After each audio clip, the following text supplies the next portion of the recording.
नमस्कार, मैं प्रियांशु त्रिपाठी। आप देख रहे हैं नेशन ब्रॉडकास्ट। आज के इस वीडियो में हम बात करेंगे ऐसे अनसुलझे राज की जिसने देश को झकझोर कर रख दिया था। एक आलीशान होटल, दिल्ली का ताज होटल, कमरा नंबर 345, और उसी कमरे में हुई थी एक ऐसी मौत जिसने देश भर में सनसनी मचा दी।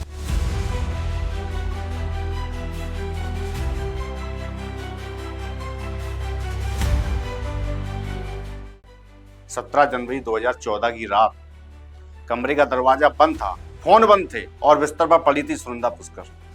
वो चेहरा जो कभी मीडिया की हेडलाइनों में मुस्कान के साथ नजर आता था, लेकिन उस रात वो मुस्कान हमेशा के लिए गायब। क्या ये सिर्फ एक आत्महत्या थी या इसके पीछे कोई ऐसा सच जो आज तक छिपा हुआ है? कश्मीर के एक आम परिवार से निकलकर दुबई की बिजनेस दुनिया में उन्होंने अपनी पहचान बनाई। वहीं उनकी मुलाकात हुई डॉक्टर शशि थरूर से, जो कांग्रेस के बड़े नेता, जाने माने राजनायक थे। दोनों की शादी ने खूब सुर्खियां बटोरी। सुनंदा दिल्ली की हाई सोसाइटी और राजनीति की दुनिया का एक चमकता हुआ नाम बन गई। लेकिन वक्त के साथ उनकी जिंदगियों में परेशानियां बढ़ने लगी। ट्विटर पर खुलेआम बहसें, मीडिया में आपसी झगड़े की खबरें, और फिर 17 जनवरी 2014 की वो रात जिसने सब कुछ खत्म कर दिया। आइए अब इन्वेस्टिगेशन की शुरुआत कैसे हुई इस पे बात करें। शुरुआत में खबर आई सुनंदा पुष्कर ने नींद की गोलियों का ओवरडोज लिया है। दिल्ली पुलिस पहुंची, कमरा सील किया गया, लेकिन जब पोस्टमार्टम हुआ तो शरीर पर कई चोटों के निशान थे। इससे साफ हो गया मामला सिर्फ स्लीपिंग पिल्स का नहीं था। जांच शुरू हुई, फोन कॉल, चैट और हर ट्वीट को खंगाला गया। सीबीआई ने भी केस अपने हाथों में लिया, लेकिन जैसे जैसे जांच आगे बढ़ी वैसे वैसे मामला उलझता चला गया।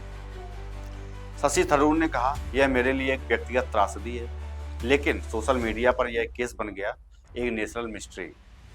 आइए अब मीडिया और जनता की प्रतिक्रिया के बारे में बात करें। हर चैनल पर हेडलाइन चल रही थी, क्या सुनंदा पुष्कर की मौत एक साजिश थी? क्या राजनीति के ग्लैमर के पीछे छुपा कोई बड़ा राज? लोग सोशल मीडिया पर तरह तरह की बातें करने लगे। किसी ने कहा लव एंगल, किसी ने कहा पॉलिटिकल प्रेशर, लेकिन इन सब के बीच असली जांच की दिशा धुंधली पड़ गई। कमरे की तस्वीरें, फॉरेंसिक रिपोर्ट, विरोधाभासी बयान, इन सब ने लोगों के मन में एक ही सवाल छोड़ दिया, सच क्या है? आइए अब अनसुलझे सवाल के बारे में बात करें। क्यों सुनंदा के शरीर पर चोट के निशान थे? क्यों रिपोर्ट बार बार बदली गई? क्यों केस इतने सालों तक चलता रहा बिना किसी ठोस नतीजे के? कभी कहा गया ये डिप्रेशन था, कभी कहा गया रिलेशनशिप स्ट्रेस, लेकिन किसी ने भी साफ साफ जवाब नहीं दिया। हर नया बयान पुराने सवालों को और बड़ा बनाता गया, और आज 10 साल बाद भी वो ताज होटल का कमरा जैसे अब भी कुछ कहने की कोशिश कर रहा, मगर कोई सुन नहीं रहा है।